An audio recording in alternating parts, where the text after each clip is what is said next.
அஸ்ஸலாமு அலைக்கும் வரஹ்மத்துல்லாஹி பரகாத்துஹு. பிஸ்மில்லாஹிர் ரஹ்மானிர் ரஹீம். அன்பான சகோதர சகோதரிகளே, எல்லாம் வல்ல அல்லாஹ்வின் நல்லடியார்களே, இன்று நாம் காணவிருக்கும் தலைப்பு நரகில் தள்ளும் நச்சு வார்த்தைகள். இன்றைய முஸ்லிம் பெண்கள் தாம் என்ன பேசுகிறோம் என்று கூட யோசிக்காமல் பேசுவதை பார்க்கலாம்.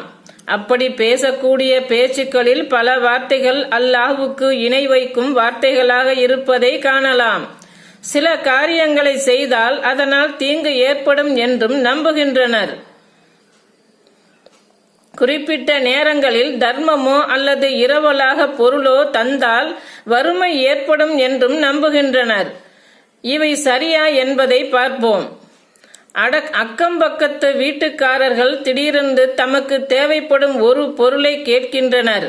பகலில் கேட்டால் கொடுக்கும் குணமுடையவர்கள் கூட மாலை நேரத்திலோ இரவிலோ